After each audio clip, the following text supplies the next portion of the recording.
Donc, je suis Guillemette. J'accompagne les femmes en conflit avec leur corps à s'en faire un allié pour vivre en joie et en santé, à devenir leur propre thérapeute. Et je travaille pour la revue Grandir autrement. D'accord. Et vous êtes Marc Zafran, médecin, père, mari. Et vous êtes Martin Winkler, auteur.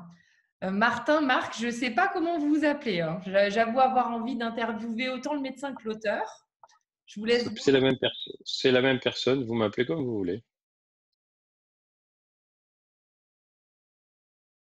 Donc moi, je vous ai contacté parce que j'ai dévoré votre dernier livre, L'école des soignantes, qui m'a vraiment donné envie de me replonger dans le cœur des femmes, parce que je suis soignée, mais je suis aussi soignante.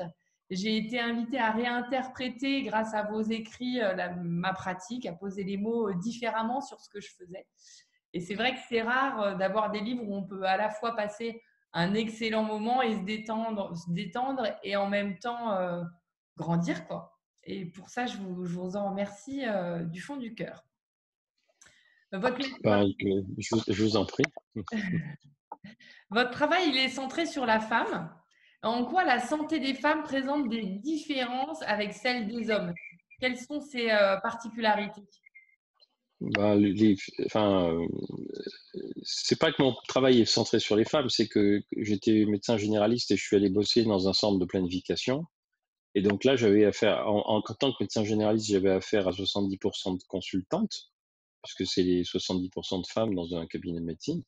Et puis, dans un centre de planification, c'était quasiment 100%. On voyait des hommes de temps en temps, mais c'était de la santé des femmes. Donc, bah, la particularité, c'est que c'est très, très différent, la vie d'une femme dans la vie physiologique d'un homme. Il y a un événement qui est pas un événement, comment dirais-je? Qui est un événement qui pose des problèmes, mais qui n'est pas, majeur, enfin qui, comment dirais-je? Qui présente pas de danger particulier, c'est la puberté. Mhm. Dans la vie d'une femme, il y a plein d'événements physiologiques à partir de la puberté qui peuvent rendre la vie compliquée ou la rendre même dangereuse. Hein, que ce soit le cycle, que ce soit les règles, que ce soit les maladies liées aux règles ou au cycle, que ce soit la grossesse, que ce soit l'accouchement ou l'allaitement. Donc, la physiologie féminine, c'est beaucoup plus compliqué, beaucoup plus sophistiqué, beaucoup plus accidentée que la physiologie masculine, et par conséquent, il y a beaucoup plus d'occasions pour les femmes de demander des soins, de demander du soutien, de demander des conseils, de demander un accompagnement. Alors, quand on est médecin généraliste, ben, de toute façon, on apprend, enfin, si ça intéresse, on apprend à écouter les femmes. Moi, quand en plus je travaillais dans un centre de planification, forcément, j'ai appris beaucoup parce que là, j'étais immergé dans la santé des femmes tout le temps. Mhm. Ouais, mais c'est vrai que quand je vous écoute, en fait, de toute façon, même si vous êtes de par sa physiologie, plus à même de rencontrer des femmes, de croiser des femmes dans votre cabinet, travailler avec des femmes ou des hommes, finalement, c'est la même chose, puisqu'il s'agit d'écouter. Fondamentalement, oui, c'est la même chose. Bon, on peut pas ne pas faire la différence entre les hommes et les femmes parce que, comment dirais-je, il y a plein de variantes qui sont des variantes culturelles aussi ou des variantes apprises, mais fondamentalement, écouter un homme ou écouter une femme, c'est pareil. C'est On prend chaque personne de la même manière que 2 femmes sont pas identiques et que 2 hommes sont pas identiques, on prend chaque personne telle qu'elle vient. Moi, c'est ce que j'ai appris à faire, grâce au grâce à ma formation dans le centre de santé des femmes, mais aussi, grâce à une formation particulière qui s'appelle les groupes BALINT, qui sont des groupes de pairs entre professionnels de santé dans lesquels on apprend à éclaircir justement les difficultés relationnelles qu'on peut avoir avec les autres, et on apprend à écouter, on apprend à attendre, on apprend à pas avoir de préjugés, on apprend à pas porter de jugement, on apprend à pas être choqué, enfin bref, on apprend beaucoup de choses. Ouais, c'est intéressant, mais ces formations-là, elles sont en plus de votre formation de médecin classique finalement. Oui. Oui, oui, moi je pense que la physiologie et je pense que l'apprentissage ou l'enseignement de la physiologie féminine et des particularités de la physiologie, féminine, ça devrait faire partie de l'enseignement de base de tous les médecins puisqu'ils vont surtout voir des femmes.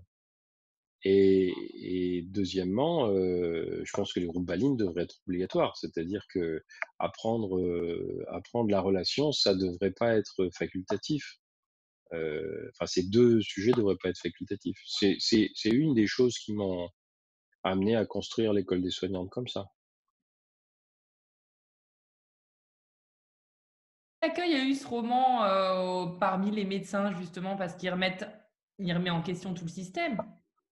Est-ce que vous avez eu des J'ai depuis non, j'ai pas je dois dire que j'ai pas vraiment, d'abord les médecins réagissent rarement de façon collective à des livres. Le seul livre, auquel ils ont réagi de façon collective assez mal, c'est, Les Brutes en blanc. Alors là, le conseil de l'ordre des médecins tout de suite s'est mis à dire que vraiment c'était scandaleux qu'on dise des choses pareilles. Bon, comme il y a eu un certain nombre de choses, un certain nombre de livres, un certain nombre de choses qui se sont faites et qui se sont dites depuis 3 ans, maintenant, j'entends plus trop parler de ça. mmh. Heu, mais, mais autrement, mes romans en général, il n'y a pas de vraiment de réception de la part des médecins. Enfin, je veux dire, lorsque La Maladie de Saxe est sorti, en 1998-1999, j'ai beaucoup eu de réactions de médecins parce que beaucoup de médecins généralistes se sentaient extrêmement valorisés par le fait que je fasse un grand roman qui parle de la médecine générale. Et puis ils étaient valorisés par le succès du roman aussi, hein. C'est-à-dire qu'il y avait des gens qui allaient voir leur médecin en leur apportant le livre. Il y avait des médecins qui répondaient: «Ah oui, moi je l'ai lu aussi». Bon. Donc ça, il y avait quelque chose qui a, oui, qui a provoqué un certain nombre de réactions, mais surtout parmi les omnipraticiens, pas vraiment dans le corps médical en tant que tel. Le corps médical depuis enfin, d'abord, j'ai toujours été très critique avec le corps médical. Mmh. Donc le corps médical en tant qu'institution, a toujours été extrêmement, méfiant, voire hostile, heu, voire méprisant, mais enfin ça, ils le sont avec tout le monde, par rapport à mes livres. Il y a pas vraiment de réaction, je veux dire, c'est quand vous regardez les publications anglo-saxonnes, par exemple, Mmh. un roman écrit par un médecin ou un livre écrit par un médecin qui ne sera pas un roman va, avoir droit à des critiques et à des critiques souvent extrêmement précises, extrêmement, fouillées, dans, les grandes revues de médecins. En France, non.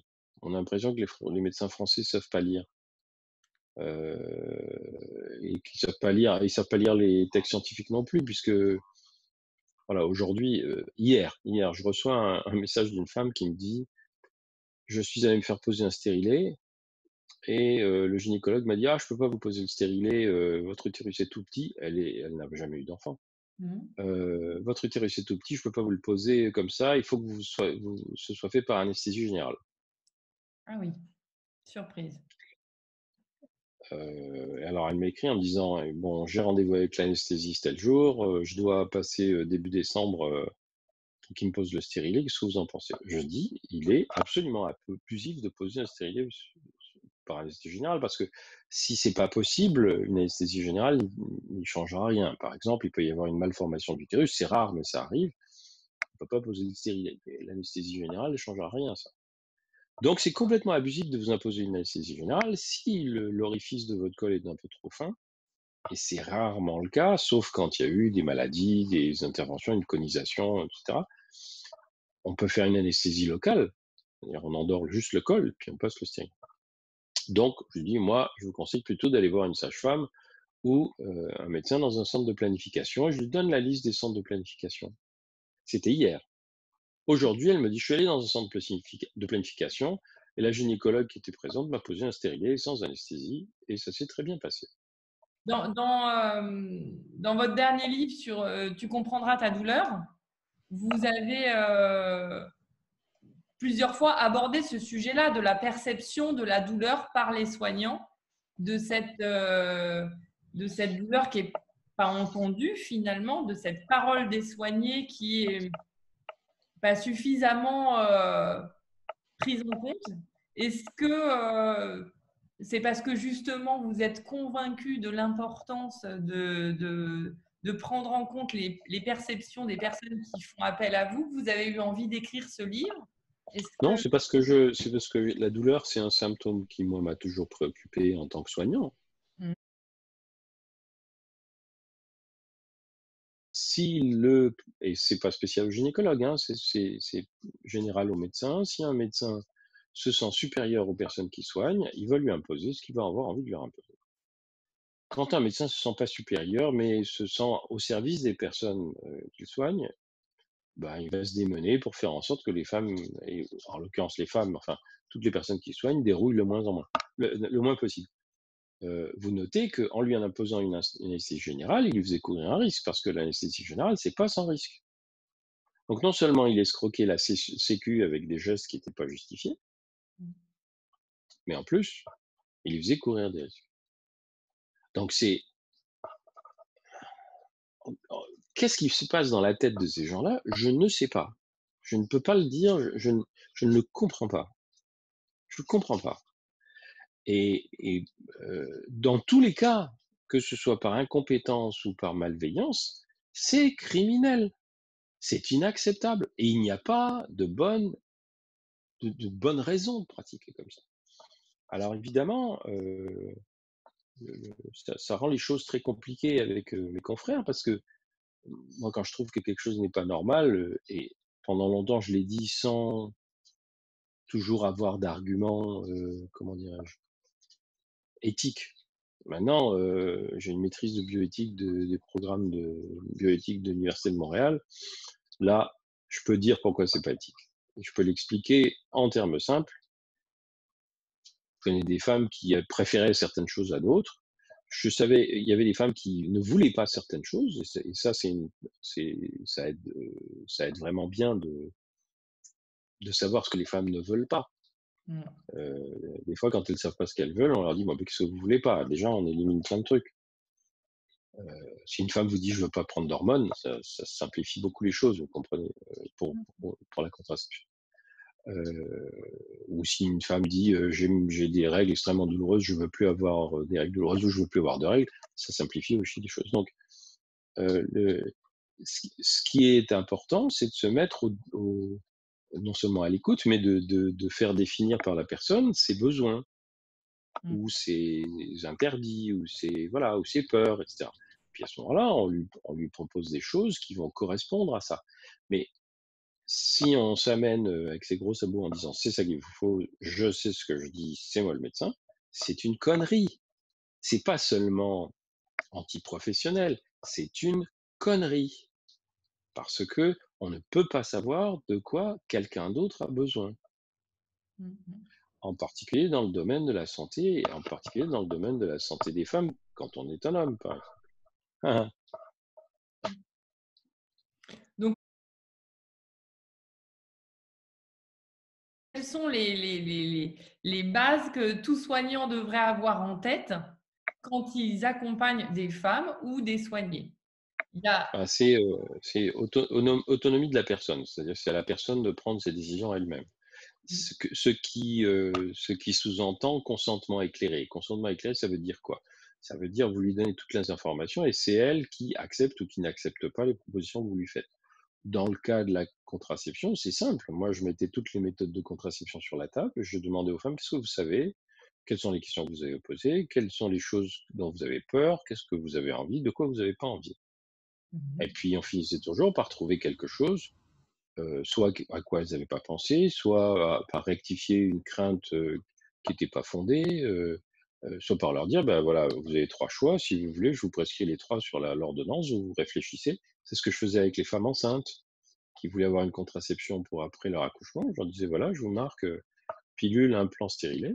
mmh, mmh, Et puis, alors très souvent, elles prenaient la pilule pendant, je sais pas moi, 3 4 semaines après l'accouchement, de façon à pouvoir allaiter, une pilule qui leur permette d'allaiter, mais qui leur permette aussi de ne pas retomber enceinte. Et puis après, elle choisissait soit de continuer la pilule, elle renouvelait, soit de se faire poser un implant, soit de se faire poser un stérilet. C'est elle qui choisissait. Mais je leur donnais l'information. Je ne dis: «C'est pas moi qui vais utiliser la contraception, c'est vous. Donc c'est à vous de choisir». Et puis vous choisissez, mais si ça va pas, ben on change. Je veux dire, moi, si vous venez me voir 6 fois dans le mois parce que ça va pas, ben on se On se on fera réagit. en sorte, voilà, on fera en sorte, d'arranger ça. Alors Donc donc autonomie, voilà.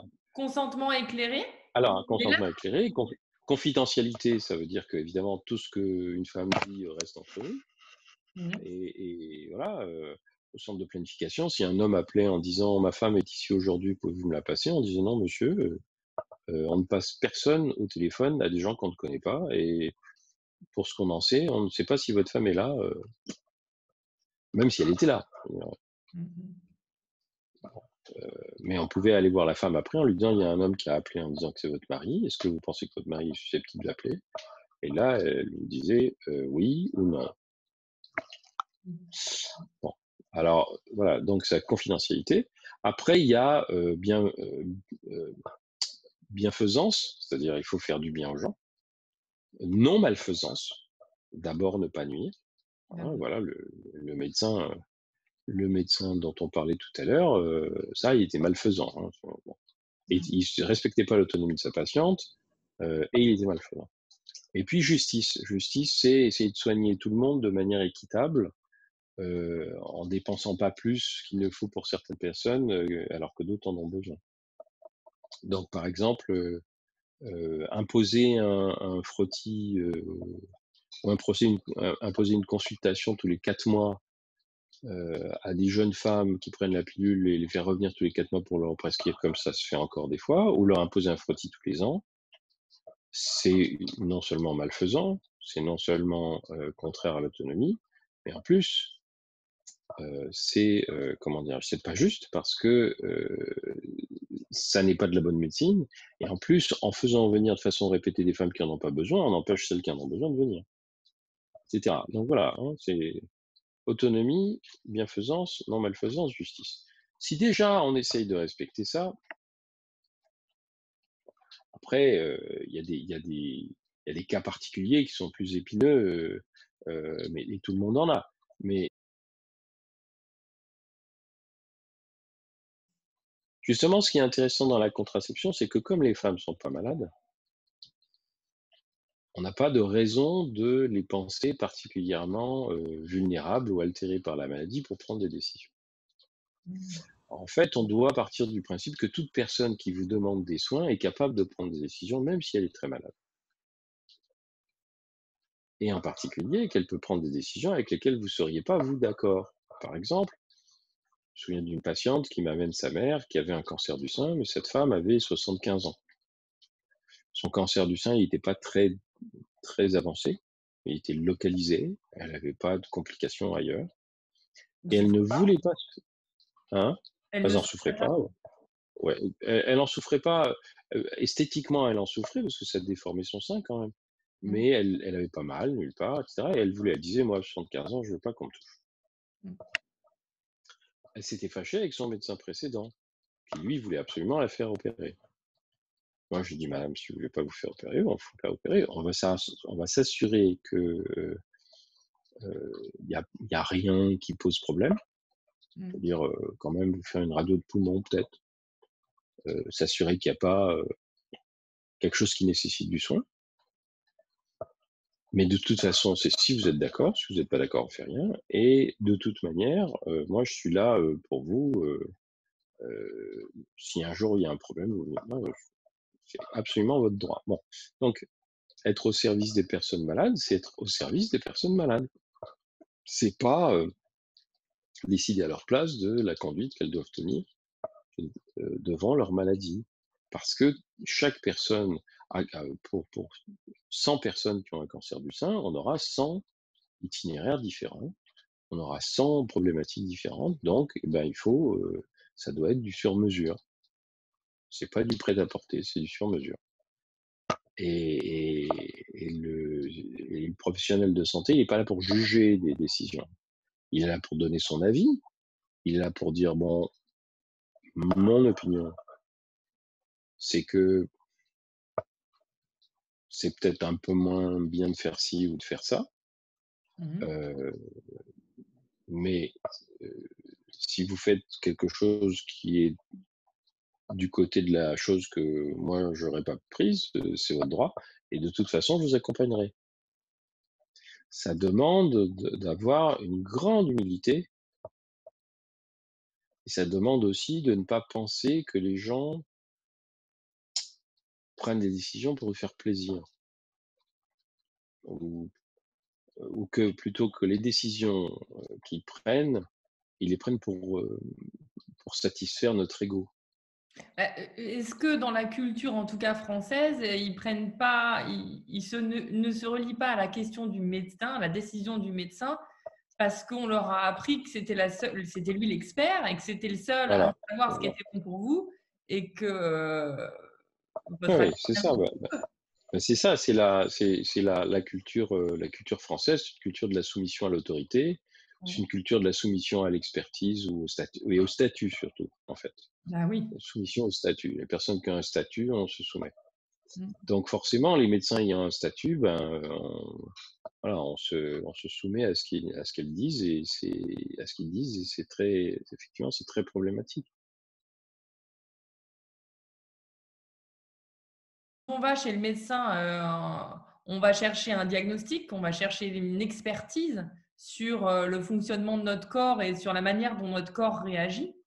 On en attend, donc de l'aide pour que ça aille mieux, pour résoudre notre, problème.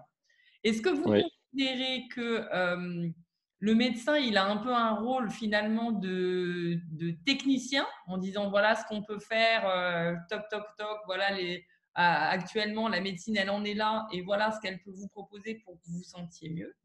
Est-ce qu'il n'y a pas, autre chose derrière, dans le sens où, l'écoute est très importante, on le sait, il y a beaucoup de gens qui vont chez le médecin aussi parce que c'est la seule personne à qui ils peuvent parler, dire, leurs problématiques. Comment, est-ce que dans votre cabinet, c'est pris en charge ces histoires qui peuvent être à l'origine finalement des maladies et des difficultés qu'elles rencontrent? Enfin, c'est quoi votre point de vue là-dessus? alors, mon point de vue, c'est que, bon, personnellement, je ne crois pas qu'un itinéraire donné, à moins d'avoir été exposé à des choses, toxiques et ça peut être une des relations toxiques, hein. Il y a les relations toxiques avec des individus, ça peut être les parents, ça peut être le conjoint ou la conjointe, ça peut être, les enfants, ça peut être, le patron. Ça provoque des symptômes physiques, ça provoque des symptômes psychologiques. Est-ce que ça va au-delà d'une symptomatologie, chronique? Je veux dire, est-ce que ça peut provoquer des maladies? Là, je suis moins sûr et puis D'accord. c'est difficile à démontrer, hein. Mmh. Heu, je pense que déjà, ça provoque des traumatismes psycho-affectifs qui sont eux-mêmes susceptibles de provoquer des douleurs, une fatigue, un état dépressif, bon, alors c'est déjà pas mal. Peu importe que ce soit le cas ou pas. Mmh mh. Si quelqu'un vient me voir avec une histoire dans laquelle cette personne relie son état à son histoire, ça veut dire qu'il a envie ou elle a envie qu'on en tienne compte. D'accord. Donc il faut en tenir compte. Je ne cherche jamais à deviner ce qu'il y a dans la tête de quelqu'un. Je ne me sers que de ce que les gens me disent, et encore quand je dis je m'en sers, dire j'en tiens compte, mais je ne vais pas m'en servir contre elle, je ne vais pas m'en servir pour valider un diagnostic. On a le droit d'avoir un cancer en ayant été parfaitement heureux pendant son enfance. On a le droit d'avoir, vous comprenez, par exemple, c'est pas Quel compliqué. droit? Non, mais je veux dire, on a le droit, ça arrive. Il y a des gens, il y a 90% des fumeurs font pas de cancer du poumon, Ça, c'est alors sûr. que c'est méchant.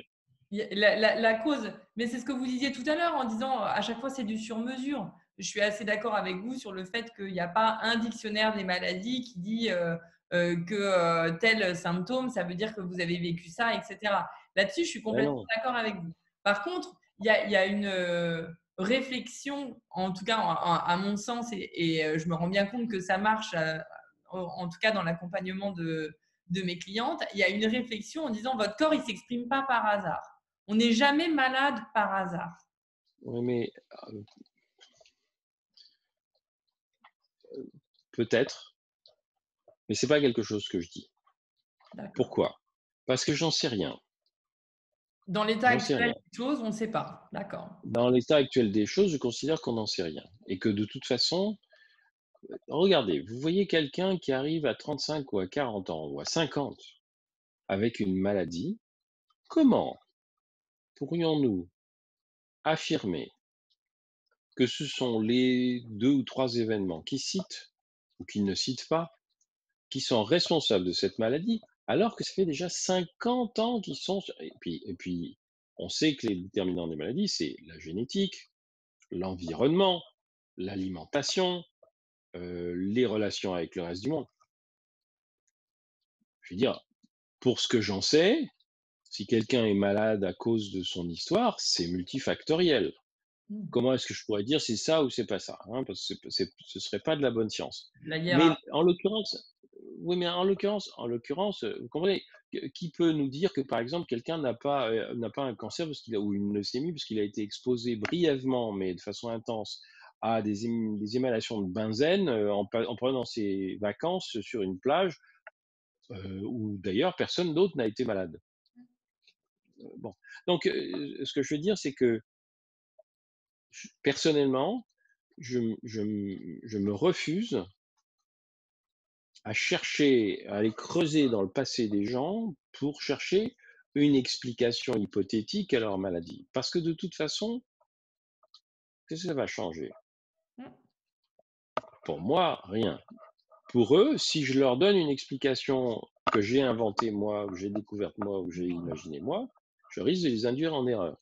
Je Ouais. pense que c'est beaucoup plus intéressant d'écouter ce que les gens ont à dire quand ils vous disent voilà, je trouve ça ironique parce que j'ai la même maladie que mon père a eu, alors que c'est pas une maladie génétique.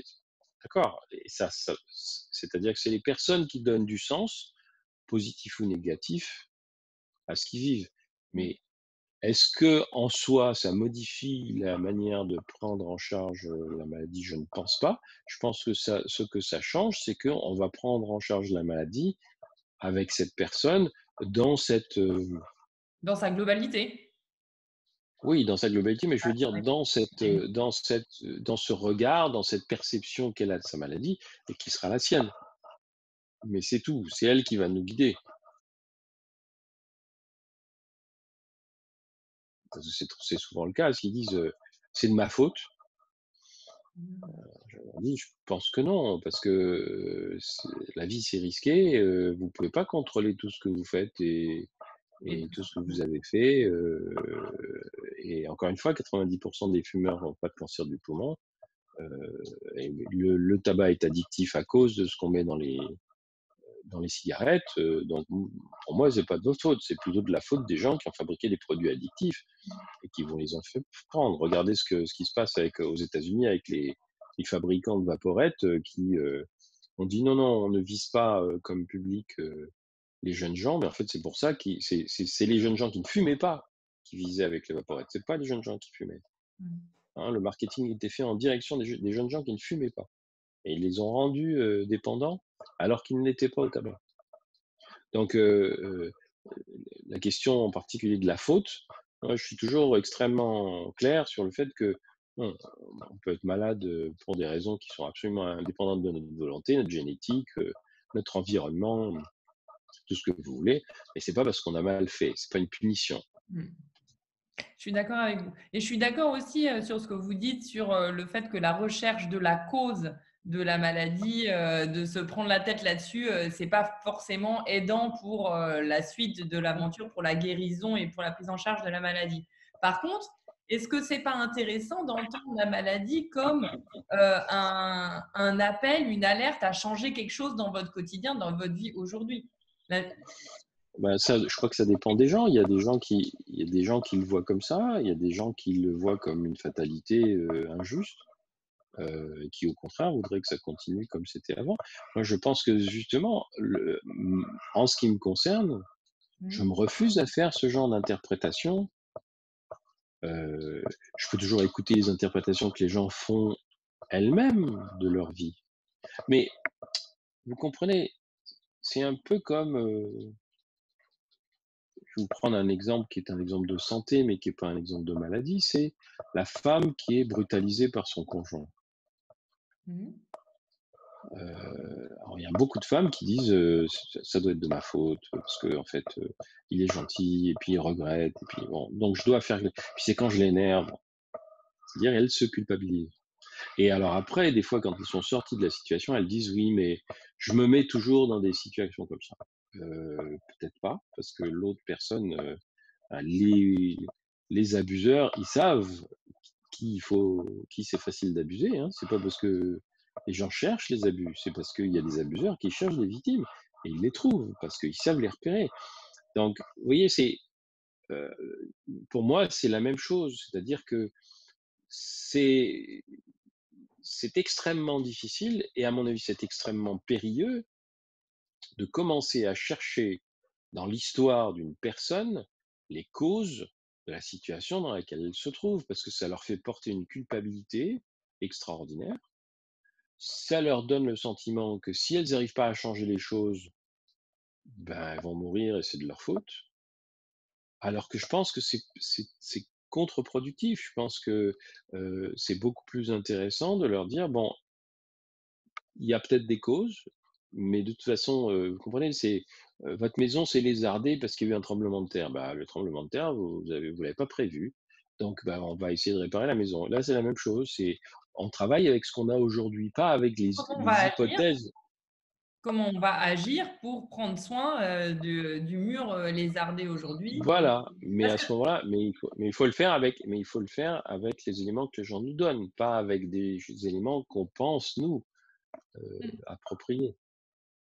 j'entends, mais alors qu'est-ce que vous répondez à quelqu'un qui vous dit: «Je suis victime, oh c'est pas juste, c'est toujours sur moi que ça tombe», Je l'écoute, je peux pas forcément la convaincre que c'est faux. Je peux lui dire: «Ben, voilà, moi je peux vous proposer des voies pour que précisément vous ne vous sentiez plus victime, mais c'est à elle de les prendre».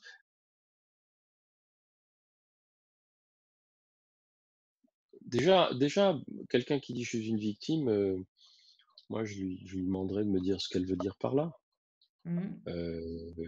Comment est-ce qu'elle définit, elle, le fait d'être victime? Et puis je lui demanderais: «Bon, bah, alors dans quelle situation vous vous sentez pas victime?»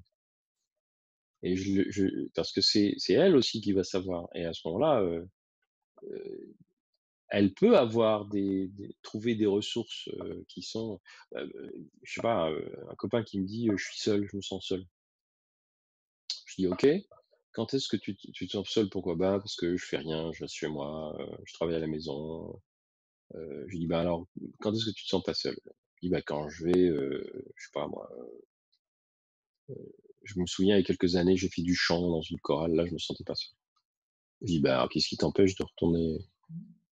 «Ah ouais, mais maintenant j'ai vieilli». Oui, bah, va faire un essai, tu verras bien, bon, heu et c'est-à-dire que, encore une fois, chaque personne a dans son passé ou dans son présent des pistes et moi je trouve beaucoup plus intéressant de les aider à regarder ces pistes qui existent, mais auxquelles ils pensent plus, peut-être parce qu'ils pensent que c'est plus possible Mmh. et de les emprunter à nouveau puisque c'est des pistes qu'ils connaissent, plutôt que de leur donner moi des suggestions qui sont, qui seraient les miennes, mais qui ne seraient pas les leurs.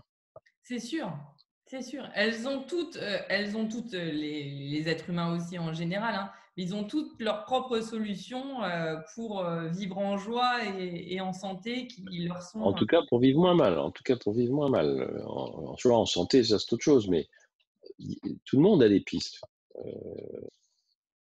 Je trouve toujours plus positif et plus structurant, heu, d'encourager, les ouais, c'est ça, les désirs, ou les aspirations, des gens que de leur indiquer encore une fois des voies qui ne seraient pas les leurs.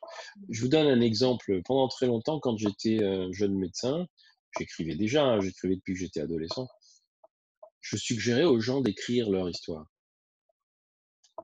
Parce que je pensais c'était ma solution à moi et je pensais que c'était une solution pour tout le monde. Mais il y a des gens qui veulent pas écrire et des gens qui Ils n'ont pas envie d'écrire, ça les amuse pas. Quand j'ai commencé à poser la question, qu'est-ce que vous feriez si vous aviez, si vous vouliez raconter votre histoire, vous le feriez comment? Alors là, ils ont tous des solutions différentes, ah bah, moi j'apprendrai à jouer de la trompette et puis, bon, n'importe quoi, bon. Donc et à ce moment-là, on peut, dire, bah, voilà, qu'est-ce qui fondamentalement, qu'est-ce qui vous en empêche? Et on peut travailler sur ce qui les empêche de faire de la trompette, plutôt que de leur dire: «Ah bah non, la trompette, c'est pas bien, écrivez, vous allez voir, ça va vous faire du bien». Ouais, Ça, mais c'est ma solution, c'est pas la leur. ouais, ouais. Ou nager, enfin, je veux dire, moi, j'ai envie de faire la je me souviens d'un patient qui me dirait, moi: «C'est quoi votre rêve?» «Ah bah, moi, mon rêve, c'est de traverser la Manche à la nage». «Ah ouais?» Et je lui ai fait un grand sourire comme ça. Il m'a dit: «Ah bon, ça vous fait pas rire?» Je lui ai dit: «Non, je trouve ça vachement bien. Moi, j'aurais peur, mais ouais, c'est vachement bien ça». Bon, c'était pas le premier, hein, il y avait des gens qui avaient fait ça. Il dit: «Ouais, j'ai vu un type une fois à la télé, je sais pas combien d'heures il a mis, il y avait des bateaux derrière lui, je trouve ça vachement courageux». Je lui dis: «Vous savez, la traversée de la Manche à la nage, c'est comme le marathon, ça se prépare. Mmh. Vous n'êtes pas obligé de le faire, mais vous pouvez, dire: "Tiens, mon objectif, c'est de faire la longueur de la Manche à la nage, en 6 mois, 2 fois par semaine à la piscine". Ah ouais? Bon, c'est-à-dire à partir d'un rêve, se donner des objectifs, comment dirais-je? Des objectifs réalistes, hein. C'est comme les gens qu'on veut aider à perdre du poids. Si vous leur dites: «Faut que vous perdiez 25 kilos», c'est fini. Si vous leur dites: «Ben, vous savez, si vous perdez 500 grammes, par mois, au bout de 12 mois, vous aurez perdu 6 kilos». Est-ce que c'est vraiment urgent? Non. Si vous arrivez à faire ça, en 3 ans, vous aurez perdu 18 kilos. Ah ouais, bah, Mmh. et ça reste un objectif réaliste, c'est encourageant, c'est-à-dire il y a des gens, bah oui, quand ils voient qu'ils perdent leur demi-kilo, des fois leur kilo ou leur kilo et demi en un mois, ils disent: «Ah ouais», puis ça continue comme ça. On n'a pas besoin de vous voyez, moi je pense que c'est personnellement, j'ai toujours préféré, mais je suis généraliste dans l'âme, c'est-à-dire que je suis quelqu'un qui travaille avec les gens sur la durée. Je leur dis pas: «C'est comme ça, il faut que vous fassiez tout de suite en 5 minutes». Non, ça peut pas se faire en 5 minutes. S'ils sont arrivés, je sais pas moi, encore une fois, quelqu'un qui a pris beaucoup de poids, qui veut le perdre, c'est pas venu en 5 minutes, donc ça va pas partir en 5 minutes. Mais ça va, il y a pas le feu. C'est les discours terroristes qui disent: «C'est urgent, vous allez mourir la semaine prochaine». Non, c'est pas vrai, Mmh c'est pas mh. vrai. Mais c'est précieux parce que vous leur redonnez, l'espoir, vous leur redonnez confiance en eux, vous leur redonnez la main sur, la responsabilité de leur santé en agissant comme ça. Est-ce est-ce que vous Oui, trouvez, par rapport au début de votre expérience quand vous étiez jeune médecin et votre expérience de médecin aujourd'hui avec toutes ces années de pratique, est-ce que vous trouvez que vos soignés ont changé? Est-ce qu'elles ont une autre, perception, une autre assurance vis-à-vis de leur corps, entre, il y a, 10 ans et aujourd'hui? ah oui, bien sûr, je veux dire la façon dont les femmes se prennent en charge et voient leur corps, aujourd'hui, en tout cas les femmes qui ont 25 ans aujourd'hui et celles qui avaient 25 ans il y a 30 ans, ça a plus rien à voir. Heu, D'abord elles sont mieux informées, elles se posent des questions et puis depuis 10 ou 15 ans, il y a les réseaux sociaux et l'internet qui font circuler de l'information horizontalement. On n'a plus besoin d'aller regardez la femme qui m'a écrit là, elle a besoin d'un autre avis. Elle a écrit, bon, un type dont elle a lu le site, et le nom, et elle s'est dit: «Il raconte pas trop de conneries». Elle m'a écrit et elle pouvait en faire ce qu'elle voulait. Mmh. Et puis, voilà, elle a pas eu besoin d'aller chercher 3 médecins pour, d'aller faire 3 consultations. Donc, et ce que je lui ai dit, des femmes qui sont au courant auraient pu le lui dire aussi. Je veux dire, elle s'est adressée à moi, mais je connais une demi-douzaine d'internautes, non médecins qui auraient pu leur dire la même chose. Donc il y a une possibilité d'accéder à l'information beaucoup plus horizontale, beaucoup plus transversale, qui ne nécessite pas de passer par les gens qui, entre guillemets, «savent». Les sachants. qui voilà, sachant, et docteur, bon et et qui permet de faire des choix, plus on est informé, plus les choix le sont aussi. Mmh, mmh, mmh. Donc bien sûr, ce qui a changé, c'est pas vraiment les femmes, c'est les femmes au contact d'un environnement différent. Moi, je pense que les femmes ont toujours voulu savoir. J'ai toujours vu des femmes me poser des questions, en consultation dans les années 80. Je voyais des adolescentes venir demander une contraception, avec leurs copines.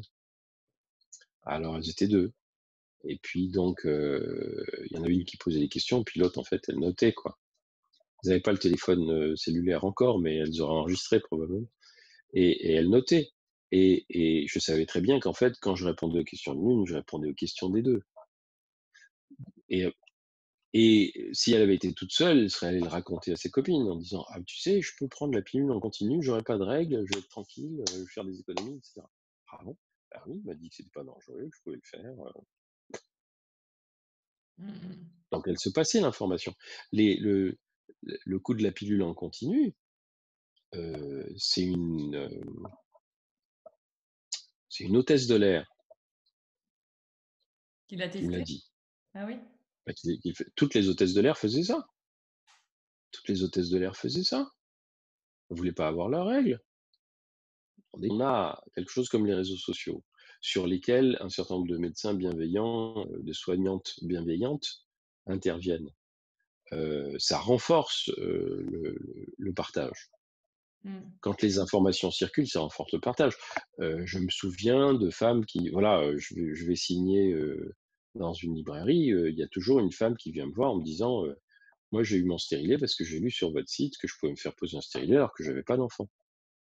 Et quand le gynécologue m'a dit: «Non, non, non, vous pouvez pas», je lui ai montré les documents de la Haute Autorité de Santé que vous aviez affichés sur le site aussi, en disant: «Bah, écoutez, la Haute Autorité de Santé dit qu'on peut».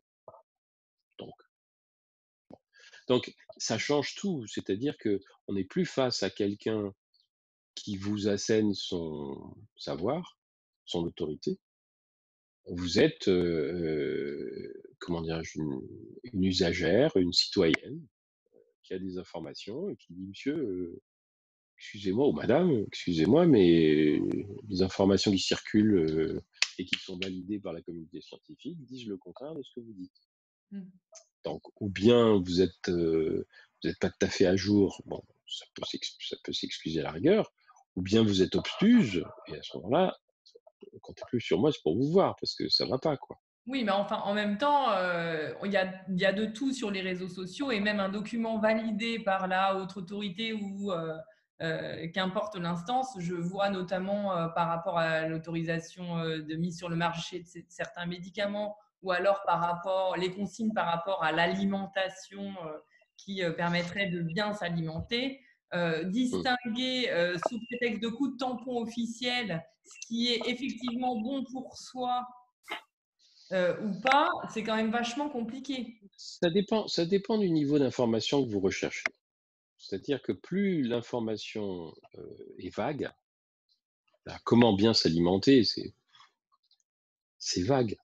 Bah, en Mais France, est-ce on va avoir une réponse avec, les, 3 produits laitiers par jour, les 5 fruits et légumes et cetera. Oui, oui, Si on va voir ailleurs, enfin, mais justement et puis ça, c'est un truc qui tient pas compte des conditions économiques dans lesquelles les gens vivent, et cetera. des Donc plus c'est vague, plus c'est difficile. Là, je suis d'accord. Mais il y a des questions précises auxquelles on peut répondre et je crois que quand la réponse est oui ou non, ou quand la réponse est oui parce que et non parce que, heu, c'est beaucoup plus facile et je pense que déjà pour ces informations-là, il y a un grand progrès, hein. Encore une fois, une question aussi simple que: «Est-ce que je peux prendre ma pilule en continu?» Ben oui. Est-ce que c'est dangereux? Ben non. Et il y a des gens qui ont travaillé là-dessus pour vous dire que non, c'est pas dangereux. alors moi, je vais vous poser la question, est-ce que, consommer, des produits laitiers, c'est bon pour moi? Est-ce que consommer des produits laitiers, c'est dangereux? Là, on est d'accord qu'à l'heure actuelle, je vais trouver forcément les 2 sons de cloche. Bah, c'est surtout que vous êtes pas la même personne. Dans un cas, si vous voulez, si vous avez une intolérance au lactose, ben, consommer des produits laitiers, ça va pas être bon pour vous, hein. Vous allez avoir, de la diarrhée en permanence. Mmh. Heu, de toute façon, moi j'avais un père médecin qui disait: «Le bon sens, c'est de dire, si on mange de tout en quantité raisonnable, parce que tout produit étant toxique, à haute dose, l'eau, c'est toxique à haute dose, hein. Mmh. Bon, donc le sel, enfin des choses élémentaires. Donc, moi je pense que la question c'est quand il y a une question comme, est-ce que des produits laitiers c'est bon ou c'est pas bon? Plutôt que de dire, d'avoir un discours qui est un discours totalisant en disant: «Voilà, c'est bon ou c'est Oui pas ou bon», non. Mmh. Binaire. voilà, c'est de dire: «Bon, ben, qu'est-ce que vous cherchez exactement vous, dans l'alimentation? Vous voulez quoi? Vous voulez vivre plus longtemps? Vous voulez mieux digérer? Vous voulez, pas être constipé? Vous voulez, avoir un beau teint? Vous avez n'importe quoi, mais de ramener ça aux attentes des personnes. Je veux que mon enfant grandisse. Bon, ben, j'ai une bonne nouvelle pour vous. De toute façon, votre enfant va grandir parce que, en France, à moins que vous soyez vraiment dans une situation économique très, très précaire, en France, les enfants sont pas sous-alimentés. «Oui, mais elle mange que des pâtes et du pain». Bah, écoutez, pour le moment, c'est ce qu'elle veut, mais elle prend du poids, ouais, elle grandit, ouais, elle fait des bêtises, ouais, On est bon. on est bon, quoi. Je veux dire, Si on devait transmettre qu'une seule chose, c'était de leur dire: «Mais faites vraiment en fonction de vous, quoi.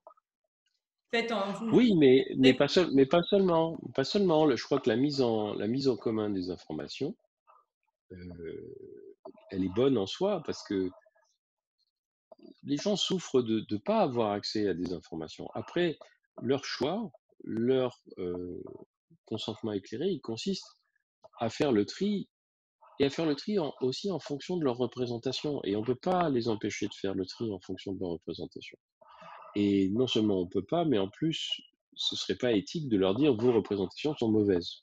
Mmh. Parce que qui suis-je pour le dire? Je vous donne un exemple. J'ai traduit, les documents, enfin, une revue qui s'appelle le Bulletin des médicaments essentiels, qui est une revue de l'OMS et dans ce bulletin, il y avait des articles de comment dirais-je? Divers et variés. Je me souviens d'une anecdote qui m'avait beaucoup frappé, c'est que, un certain nombre d'infirmiers, entraînés étaient allés dans des communes des Andes, hein, pour essayer de faire en sorte que les femmes fassent bouillir l'eau avec lequel elles faisaient le biberon pour leur bébé quand elles donnaient le biberon au bébé. Quand elles pouvaient pas allaiter et qu'elles achetaient une formule et qu'elles faisaient un biberon ou même tout simplement de faire bouillir l'eau qu'elles donnaient à leur bébé comme de l'eau. Pourquoi? Parce qu'il y avait dans l'eau des rivières ou des ruisseaux qui coulaient sur ces zones des Andes, il y avait beaucoup d'amibes, hein. Les amibes, c'est des êtres unicellulaires qui sont des parasites de l'intestin et qui peuvent provoquer des maladies, comment dirais-je, extrêmement problématiques chez le nourrisson. Ils essayaient de leur dire: «Voilà, si tu fais bouillir l'eau, tu vas tuer les bactéries ou les êtres unicellulaires qui sont dedans». Et les gens comprenaient rien. Ils comprenaient rien parce que pour eux, le concept de bactéries ou d'être unicellulaire, Mmh. c'était juste pas dans leur représentation. Jusqu'au jour où ils ont eu l'idée d'utiliser les métaphores qui sont les métaphores locales en disant: «Bon, dans l'eau des ruisseaux, il y a des esprits qui habitent l'eau des ruisseaux, qui sont pas très contents que tu leur donnes à boire l'eau à tes enfants et qui peuvent rendre tes enfants malades. Mais ces esprits, ils aiment pas que l'eau soit chaude. Tu comprends? Ils évoluent dans de l'eau froide quand ils descendent. Si tu fais chauffer l'eau, ils s'en vont et ils retournent dans le ruisseau. Surtout, voilà, ils se sont adaptés à leur représentation. Je pense que c'est très important voilà, de s'adapter aux représentations des gens parce que si on essaye de leur imposer des représentations, ça marchera pas. Mmh. Donc comprendre leur perception, en fait, comprendre un peu, leurs croyances, leurs, filtres pour essayer d'accéder à leur, Et puis respecter les représentations. Une histoire que je raconte souvent, c'est une femme qui vient me voir. En fait, c'est une mère d'élève. que mon épouse connaissait, et elle vient me voir à la suggestion de mon épouse parce que elle a 3 enfants, elle prenait la pilule mais elle la tolère plus, et son médecin, quand elle lui a dit: «Moi je veux pas d'un stérilet parce que j'ai peur que ce soit abortif», Mmh. s'est moqué d'elle, lui a dit: «Ouais, vous êtes encore une catho intégriste», puis, bah, il l'a traitée de manière, inacceptable, quoi. Et alors je lui dis: «Mais madame, si vous avez peur que ce soit abortif, bon, je peux toujours essayer de vous convaincre que ça ne l'est pas, mais ça va pas marcher. En revanche, ce que je peux vous dire, c'est que les stérilés hormonaux, ils sont pas toxiques pour les, parce que le cuivre le cuivre du stérilet au cuivre est toxique pour les spermatozoïdes, mais il est probablement aussi toxique pour l'ovule. Donc un certain nombre de gens disent qu'il doit être toxique sur l'ovule, donc il tue une grossesse en train de se faire. C'est pas comme ça que ça marche. Mais si c'est de ça qu'elles ont peur de ça, on ne va pas leur dire c'est pas comme ça. Personne ne va leur mettre le nez sur le phénomène dans l'utérus. Puis en revanche, le stérilet hormonal, il n'agit pas en tuant les cellules, il agit vraiment en empêchant les spermatozoïdes de passer, comme la pilule d'ailleurs. Et aussi en provoquant souvent une aménorrhée par une absence de règles, un, un, un sommeil du cycle en endormant l'ovulation. Donc, stricto sensu, si vous vous faites poser un stérilet hormonal, vous aurez le même effet qu'avec une pilule, mais pas avec les effets secondaires de la pilule. Elle m'a regardé, c'est comme si j'étais Jésus ou Dieu le Père, mais en fait, non, c'est que je respectais sa croyance ou sa crainte, parce qu'encore une fois, je lui demandais de quoi vous avez peur, et bon, elle a peur de ça, c'est comme ça. Je ne peux pas discuter d'une peur. Je ne veux pas discuter d'une peur. Je ne peux que la respecter et faire en sorte qu'elle soit moins importante.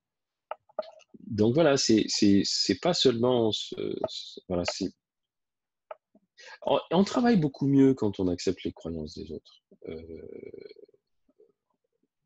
y a beaucoup moins de conflits, et c'est aussi une façon de dire je suis avec vous. Je peux ne pas croire les mêmes choses que vous, mais je suis avec vous puisque vous venez faire appel à moi. Mais pour moi, c'est la douleur, c'est le maître symptôme, c'est la première chose. La première arme contre la douleur, c'est la bienveillance, et la première manière de rassurer les gens et de les faire moins souffrir, c'est de les rassurer, de leur expliquer ce qui se passe. Mmh, mmh, mmh. Donc Pour c'est pareil.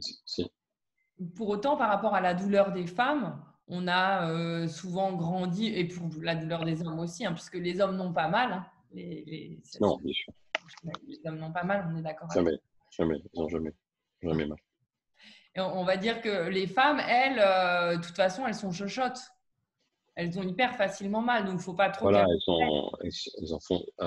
elles en font trop, elles exagèrent, etc. Alors que, voilà, c'est ça, c'est ce genre de préjugés aussi qui font souffrir les gens, c'est que on mesure leur douleur à l'aune de nos préjugés. Mais non, c'est à la personne de dire si elle a mal. Si quelqu'un dit j'ai faim, on ne va pas lui dire non, c'est pas vrai, t'as pas faim.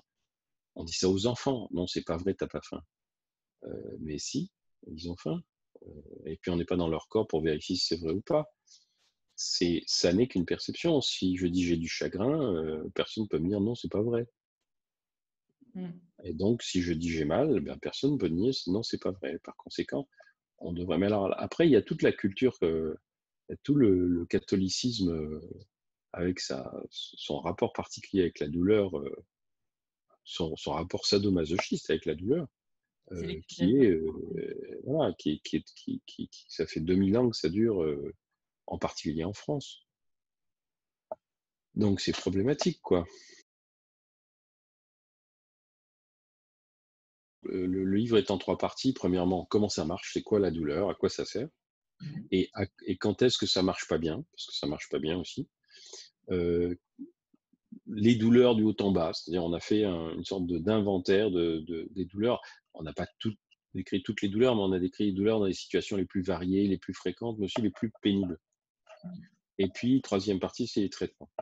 Alors, les deux choses qu'il faut retenir, c'est que, un,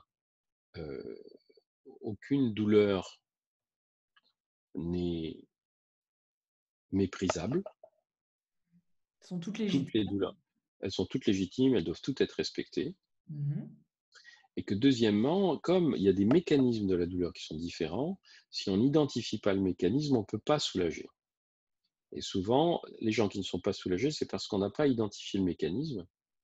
Alors, il y a des mécanismes particuliers qui sont des douleurs.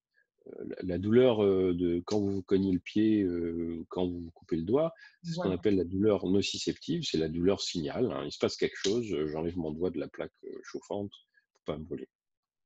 Ça, c'est une douleur physiologique, c'est la douleur symptôme, c'est la douleur utile, c'est la douleur qui nous permet de justement ne pas être blessé ou même tué.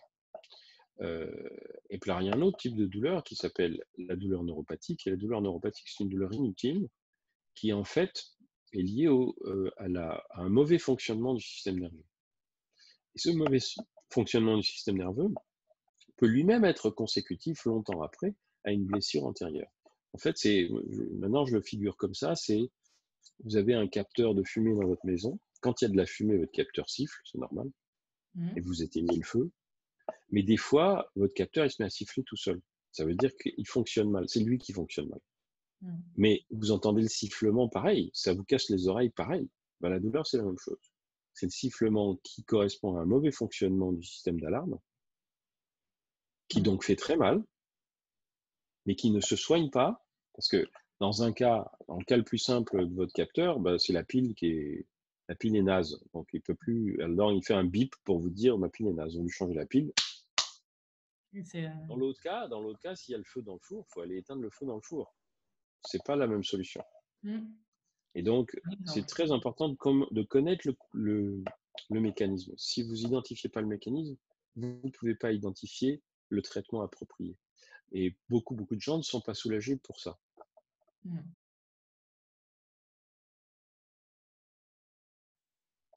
Ouais, mais quid de l'influence de l'entourage aussi? Du conjoint, de la mère, de la fille, etc.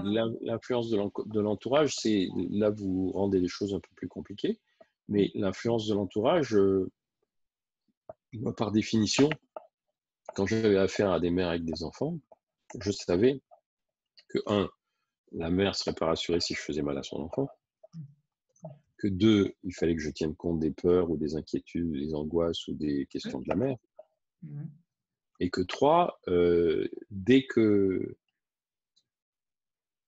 les gens avaient le sentiment que je les écoutais, que je prenais leurs craintes en considération, ils étaient prêts à entendre que je ne pouvais pas exactement être de leur avis, ou en tout cas de leur avis sur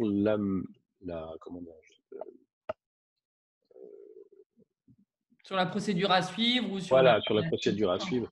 Je vous donne un autre exemple, c'est une situation de parent-enfant mais inversée, c'est-à-dire la fille de 50 ans qui veut que son père de 75 ans soit hospitalisé parce qu'il est tombé, qu'il est resté à côté de lui, il ne peut plus rester tout seul, etc. Et à ce moment-là, on lui dit, vous savez, je comprends que ça vous inquiète, mais l'hôpital,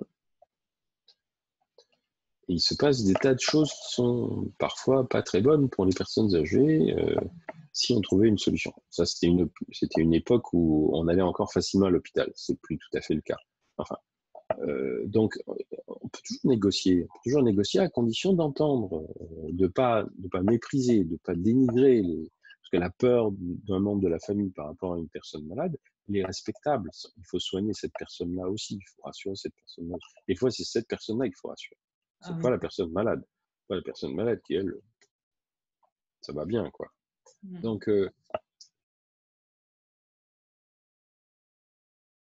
ouais, ne pas tomber dans l'écueil d'avoir un mode d'emploi, mais je dirais quel que soit le soignant finalement, que ce soit de la médecine conventionnelle, de la médecine traditionnelle, de la médecine holistique, tout ce que vous voulez. De toute façon, le danger est le même partout. Si vous voulez appliquer une technique, un mode une d'emploi recette. à chacun une recette, ça ne marche pas. Voilà. Ça marche pas et en tout cas, c'est contre-productif pour les soigner. Exactement. C'est-à-dire que c'est comme la cuisine. La tarte n'est pas la recette. Oui, la carte n'est pas la recette. Là, c'est plus clair. Voilà, vous pouvez avoir la recette, suivre la recette, mais de toute façon, des fois, ça va Ça pas être donne comme pas vous ce qu'on avez a. prévu, puis vous pouvez pas tout contrôler. Donc des fois, ben, des fois, vous voulez faire une recette, puis vous n'avez pas ce qu'il faut, ben, vous inventez, vous innovez. Il faut savoir faire avec ce qu'on a. Or, justement, les gens vous proposent plein de choses. Ils vous disent ce qui est important pour elles. Si vous les écoutez, vous ne pouvez pas vous tromper. Arrivé il n'y a pas longtemps avec quelqu'un qui me faisait parler de la levée du secret professionnel en cas de violence contre les femmes. Et je lui ai Mmh. expliqué que c'était une très mauvaise idée. Ça existe déjà, mais à mon avis, c'est toujours une mauvaise idée de jouer les dénonciateurs quand on est médecin, parce qu'on se disqualifie comme médecin, on se disqualifie comme soignant. Ça veut dire que n'importe qui va penser, et c'est déjà le cas de beaucoup de femmes, qui pensent que les médecins vont aller raconter à quelqu'un d'autre ce qu'elles sont venues leur dire. Puis Ah, on n'a pas d'obligation de signalement, on peut le faire si on veut, on n'a mmh. pas d'obligation de signalement. Parce que si on se met à signaler les gens, on se comporte comme un auxiliaire de police. Euh, et quand quelqu'un vient vous confier quelque chose, professionnellement, vous devez respecter ce qu'il vous dit, c'est-à-dire que vous n'avez pas le droit de l'utiliser. Vous Mmh. pouvez travailler dessus avec la personne en question, mais vous n'avez pas le droit de l'utiliser. Et donc, ça veut dire que vous ne pouvez pas l'utiliser pour aller, encore une fois, en plus pour un tiers. C'est-à-dire, une femme vient me voir en me disant, bon, elle a des blessures sur le visage ou partout, etc. Et je crois comprendre qu'elle a été brutalisée par son conjoint. Mmh. Il faut absolument pas que j'aille raconter ça à la police. D'abord parce que, un, elle est peut-être pas d'accord. Mmh. Deux, il va peut-être y avoir des représailles. Le temps que quand on voit en France dans quel délai la police intervient. Trois, je me disqualifie comme professionnel de santé parce que ça veut dire tout ce qu'on peut me dire est susceptible d'être révélé à la police. Mmh. Et quatre, je peux me tromper. Hein, moi, j'ai vu des gens faire des signalements, et puis en fait, c'était pas le mari qui l'avait frappé, c'était le patron, c'était son amant, c'était son père, ou c'était son enfant, ou Non, mais donc c'était. l'idée, c'est de toujours en parler avec la soignée et de toute façon, de ne pas prendre d'initiative. Oui, mais il faut pas soit faire la démarche. Encore une fois, c'est une démarche paternaliste de signaler à la place. Accueillir la femme, l'entendre, lui dire voilà des gens à qui je peux vous envoyer pour vous soutenir, voilà l'adresse d'un refuge, voilà l'adresse d'une assistante sociale. Oui, bien sûr, ça c'est le rôle. Mais surtout pas, je vais aller dénoncer votre conjoint à la police parce que, un, si elle veut porter plainte, il faut que ce soit elle qui le fasse. Ah oui, c'est sûr. Il faut l'aider. Si vous le faites à sa place, c'est une attitude paternaliste. Vous considérez que c'est une mineure qui ne peut pas prendre ses décisions elle-même. Alors qu'elle a peut-être de très bonnes raisons de ne pas porter plainte. Et ce sont les siennes. Et ça ne se discute pas. Mmh. Oui, je suis d'accord avec vous. Alors, moi, c'est pour ça que je pense que c'est une mauvaise idée. C'est une mauvaise idée parce que ça représente beaucoup plus de danger que de. Quand j'ai parlé de ça à mes proches canadiens, ils m'ont dit ça va pas la tête. Qu'est-ce qu'ils ont les Français à penser que non, tu vas voir, elle va se faire taper encore plus parce que. Et puis alors en plus, euh, c'est le genre de choses. Moi, j'ai signalé une fois, parce qu'on avait le droit de le faire, j'ai signalé une fois une suspicion de violence à enfant dans une famille chez qui j'étais allé. Mmh. Vraiment, je le sentais pas ce truc-là. Donc j'ai fait le signalement. J'ai signé, hein, c'est pas anonyme, hein, c'est le médecin, c'est le docteur Zafran qui signe. Bon. Aujourd'hui, je ne sais pas si je le ferai. Je regrette pas de l'avoir fait parce que vraiment, j'ai l'impression qu'il y avait un danger. Aujourd'hui, je ne regrette pas de l'avoir fait, mais je l'ai fait une seule fois. Et tout le département l'a su, alors que c'était en principe confidentiel. Ouais. Bon, alors, les professionnels, les femmes, elles ont besoin d'avoir des professionnels qui sont de leur côté, mais qui sont de leur côté discrètement. Si on commence à savoir que le professionnel, il raconte tout ce qu'on lui raconte, wow. Mmh. responsabilité aux femmes de leur santé, c'est aussi leur permettre de choisir leurs soignants en fonction de… Ben, on peut les choisir et les adopter ou les rejeter à la façon dont ils vous parlent. Mmh. Dire toute personne qui, parce qu'il ne s'agit pas simplement d'être gentil, vous comprenez? C'est élémentaire d'être gentil, mais il ne faut pas être gentil pour convaincre. Il faut être gentil parce qu'on est gentil. Moi, je suis D'accord. gentil, Mmh. je ne cherche pas à vous convaincre, je vais vous donner mon opinion, après vous allez faire ce que vous allez vouloir. Et je ne vous en voudrais pas de choisir autre chose que ce que j'aurais choisi moi à ma place. 2, je serai là quand même. Mmh. C'est-à-dire, je suis gentil, mais je ne vous juge pas. Mmh. Donc, les gens qui sont trop gentils, trop et cetera, et puis qui vous embobinent et qui vous disent: «Vous savez, vous me faites confiance, je suis gentil avec vous». Non, non, c'est surtout quelqu'un Manipulation qui vous dit: derrière finalement. «Faites-moi confiance». Non, non. Mmh. Et tout le reste, je veux dire, quelqu'un qui est franchement négatif, faut plus aller le voir. Quelqu'un qui essaie de vous manipuler par la gentillesse, faut pas aller le voir non plus. Quelqu'un qui se prend trop au sérieux et qui vous écoute pas, faut pas aller le voir, mais c'est élémentaire, on l'a vu depuis le début. Et puis il faut C'est pas pas hésiter à aller chercher un autre avis. exactement, c'est toujours légitime d'aller chercher un autre avis. Regardez